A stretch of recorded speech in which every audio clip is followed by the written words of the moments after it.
हे investors, क्या आप minimum overlap के साथ एक म्यूचुअल फंड पोर्टफोलियो बनाना चाहते हैं? तो सुन लीजिए, सिर्फ ज्यादा म्यूचुअल फंड स्कीम्स ऐड करके आप ये गोल अचीव नहीं कर सकते। आजकल लोग अपने पोर्टफोलियो में 10 से 12 म्यूचुअल फंड स्कीम्स होल्ड करते हैं, जो उन्हें डाइवर्सिफिकेशन का शायद एक इल्यूजन देता है। लेकिन असली बात ये है, मिनिमम ओवरलैप वाला पोर्टफोलियो बनाने के लिए आपको ज्यादा फंड्स नहीं, बल्कि अलग अलग सोर्सेज ऑफ रिटर्न देने वाले इक्विटी फंड्स में इन्वेस्ट करना होता है। तो सवाल ये है, आप अपना पोर्टफोलियो कई सारे म्यूचुअल फंड स्कीम से डाइवर्सिफाई क्यों नहीं कर सकते? मान लीजिए आप 6 से 7 ऐसे म्यूचुअल फंड स्कीम्स में इन्वेस्ट करते हैं जो एसेंशियली सेम स्टॉक्स ओन करती हैं, सेम स्ट्रैटेजी फॉलो करती हैं या सेम सेक्टर्स की तरफ हेविली बायस्ड होती हैं। तब आपको लगेगा कि आपका पोर्टफोलियो वेल डाइवर्सिफाइड है। लेकिन अगर कोई मार्केट इवेंट उन सेक्टर्स या स्टॉक्स को इम्पैक्ट करता है जिन्हें आपने हायर प्रोपोर्शन में होल्ड किया है, तो आपका पूरा mutual fund portfolio severely impact हो सकता है। तो इस वीडियो में हम उन म्यूचुअल फंड कैटेगरीज को देखेंगे जो आपको मिनिमम ओवरलैप वाला पोर्टफोलियो बनाने में मदद कर सकती हैं। लेकिन उसके पहले वीडियो को लाइक कर दीजिए, चैनल को सब्सक्राइब कर लीजिए ताकि ऐसे इंपॉर्टेंट वीडियोस आपसे कभी मिस ना हो।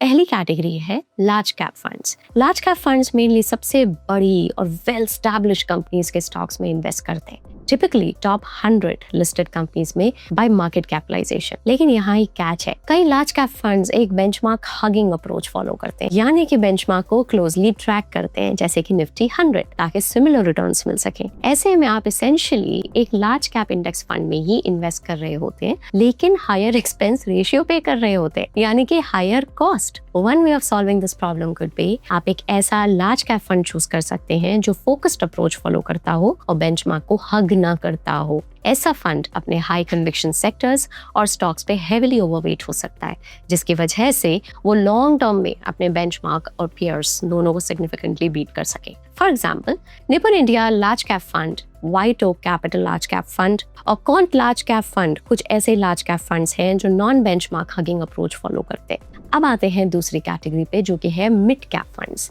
ग्रोथ स्टॉक्स को अपने पोर्टफोलियो में लाने का ये एक बेस्ट तरीका है।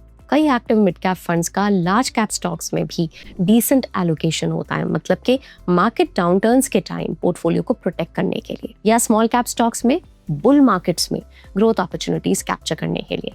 अब देखिए, लार्ज कैप फंड्स और मिड कैप फंड्स के बीच लो पोर्टफोलियो ओवरलैप होता है। एक active mid cap fund manager 101 से 250 लिस्टेड स्टॉक्स के बीच में कल के लीडर्स ढूंढ रहा होता है। उनके पास कोई इंसेंटिव नहीं है कि वो अपनी ग्रोथ स्ट्रैटेजी को डाइल्यूट करें by looking at 1 to 100 listed stocks in a big way in an ongoing basis. याद रहे, कभी कभी मार्केट के व्यू पे बेस्ड मिड कैप और small cap funds large cap की तरफ पिवट ले सकते हैं।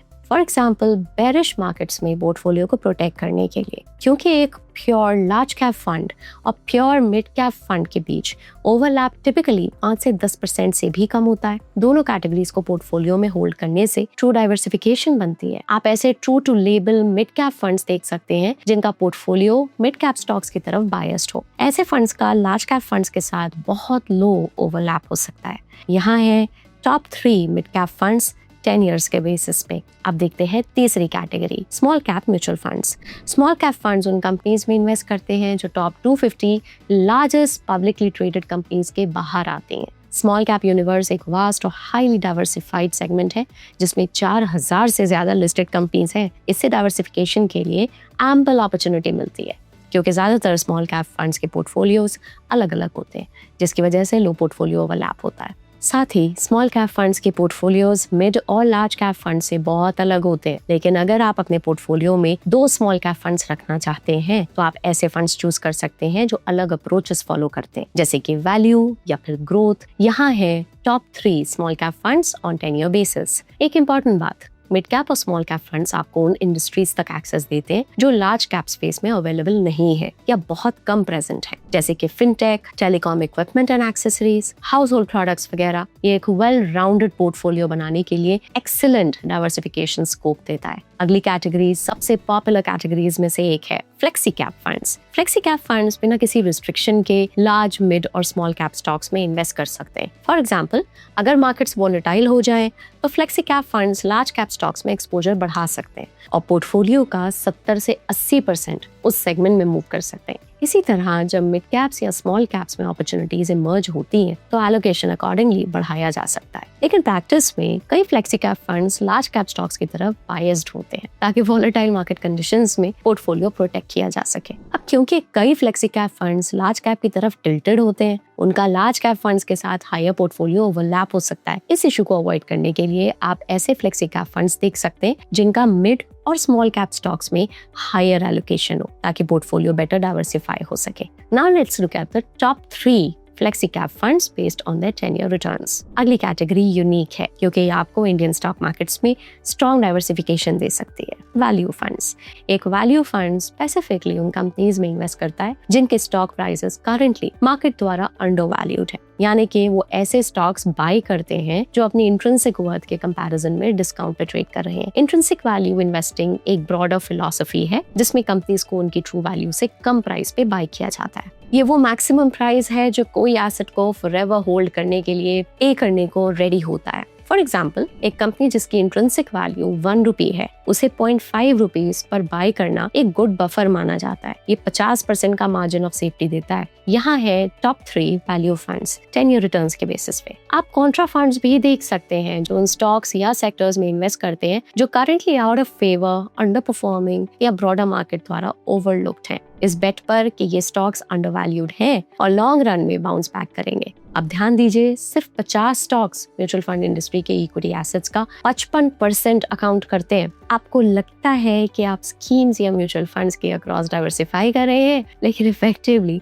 आपका 55% पैसा सिर्फ 50 स्टॉक्स के एक स्मॉल सेट में जा रहा है। एक कॉन्ट्रा फंड इन्वेस्टर्स को डिफरेंशिएटेड एक्सपोजर लेने में हेल्प करता है और ट्रू डाइवर्सिफिकेशन में मदद कर सकता है। कई इन्वेस्टर्स को लगता है कि वो मल्टीपल म्यूचुअल फंड्स और स्कीम्स में इन्वेस्ट करके अच्छी डाइवर्सिफिकेशन अचीव कर रहे हैं, लेकिन रियलिटी में म्यूचुअल फंड इंडस्ट्री के इक्विटी एसेट्स का लगभग 55% हिस्सा सिर्फ 50 स्टॉक्स में इन्वेस्टर है। इसका मतलब है कि आप चाहे कितना भी म्यूचुअल फंड्स होल्ड करें, आपके पैसे का एक बड़ा हिस्सा फिर भी उन्हीं कंपनीज में लगा हो सकता है। इस वजह से आपका पोर्टफोलियो जितना डाइवर्सिफाइड दिखता है उतना एक्चुअल में हो जरूरी नहीं है। एक कॉन्ट्रा फंड अलग इन्वेस्टमेंट अप्रोच फॉलो करता है और अक्सर उन स्टॉक्स में इन्वेस्ट करता है जो मार्केट में कम पॉपुलर या कम ओन्ड होते हैं। इसलिए ये आपको एक डिफरेंट सेट ऑफ स्टॉक्स का एक्सपोजर दे सकता है और पोर्टफोलियो में ट्रू डाइवर्सिफिकेशन ऐड करने में मदद कर सकता है। वैल्यू फंड्स और कॉन्ट्रा फंड्स के बीच में डिफरेंस ये है कि value funds fundamentally solid stocks buy करते हैं जो अपनी ट्रू वैल्यू से नीचे ट्रेड कर रहे हैं,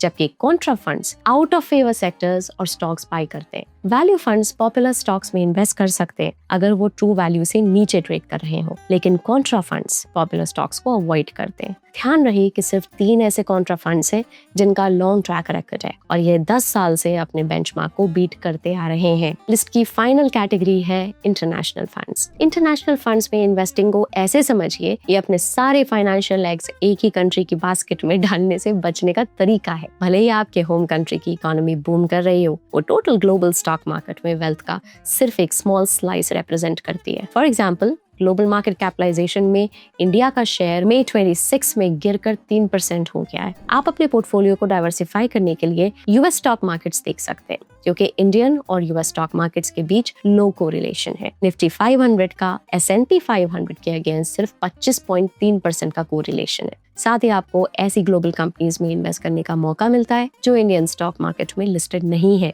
जैसे कि नेटफ्लिक्स, एनवीडिया और अल्फाबेट। जब आप एक ऐसे इंटरनेशनल फंड में इन्वेस्ट करते हैं जो फॉरेन एसेट्स बाय करता है, जैसे कि यूएस डॉलर डिनोमिनेटेड स्टॉक्स, तो आपके इन्वेस्टमेंट को एक सेकेंडरी इंजन मिल जाता है, करेंसी फ्लक्चुएशन। आपके इन्वेस्टमेंट को एक सेकेंडरी इंजन मिल जाता है, करेंसी फ्लक्चुएशन। अगर रूपी यूएस डॉलर के अगेंस्ट एप्रिशिएट होता है तो आपके ओवरसीज इन्वेस्टमेंट्स की कन्वर्जन वैल्यू ऑटोमेटिकली ऊपर मूव करती है। ये रूपी डेप्रिसिएशन के अगेंस्ट एक शील्ड प्रोवाइड करती है। चलिए 2020 से 26 तक S&P 500 और निफ्टी 500 की परफॉर्मेंस को कंपेयर करते हैं। जैसे कि आप टेबल से देख सकते हैं, S&P 500 और निफ्टी 500 अलग अलग टाइम पे अच्छा परफॉर्म करते हैं। इसलिए आप अपने पोर्टफोलियो को यूएस स्टॉक मार्केट पे फोकस करने वाले इंटरनेशनल फंड से डाइवर्सिफाई कर सकते हैं। लेकिन याद रहे, कई इंटरनेशनल फंड्स अभी लंप सम और SIP इन्वेस्टमेंट्स के लिए रिस्ट्रिक्टेड हैं क्योंकि उन्होंने RBI लिमिट्स ब्रीच कर दी हैं। अब आरबीआई और सेबी ने ओवरसीज इन्वेस्टमेंट्स पे स्ट्रिक्ट लिमिट्स लगाई हैं। इंडस्ट्री कैप है $7 बिलियन का, हर एएमसी के लिए $1 बिलियन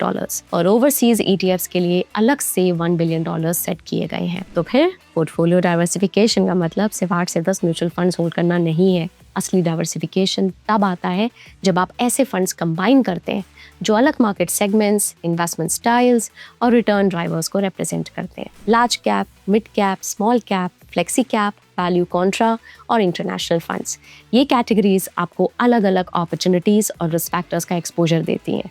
जब इन्हें थॉटफुली कंबाइन किया जाता है तो पोर्टफोलियो ओवरलैप कम हो सकता है और लॉन्ग टर्म वेल्थ क्रिएशन की फाउंडेशन और मजबूत बन जाती है। याद रखिए, सक्सेसफुल इन्वेस्टिंग का सीक्रेट ज्यादा फंड्स रखना नहीं, बल्कि सही फंड्स को सही पर्पस के साथ होल्ड करना है। अगर आपका portfolio multiple independent sources of return से ड्रिवन है तो आप मार्केट के डिफरेंट फेजेस को ज्यादा कॉन्फिडेंटली नेविगेट कर सकते हैं और अपने फाइनेंशियल गोल्स के करीब पहुंच सकते हैं। ये वीडियो सिर्फ एजुकेशनल और इन्फॉर्मेशन पर्पसेस के लिए है। इसमें डिस्कस किए गए म्यूचुअल फंड्स या इन्वेस्टमेंट कैटेगरीज को इन्वेस्टमेंट एडवाइस, रिकमेंडेशन या बाय सेल सजेशन ना समझें। किसी भी इन्वेस्टमेंट डिसीजन से पहले अपने फाइनेंशियल गोल्स, रिस्क प्रोफाइल और इन्वेस्टमेंट होराइजन को जरूर ध्यान में रखें और जरूरत पड़े तो एक क्वालिफाइड फाइनेंशियल एडवाइजर से कंसल्ट करें। अगर आपको ये वीडियो यूजफुल लगा हो तो इसको लाइक जरूर कीजिएगा और चैनल को सब्सक्राइब कर लीजिएगा। ऐसे ही इंसाइटफुल कंटेंट पीसेस आपको बेल आइकन दबाने पे फौरन मिलते रहेंगे ताकि कोई इंपॉर्टेंट अपडेट आपसे कभी मिस ना हो। I will see you in the next one. Bye bye.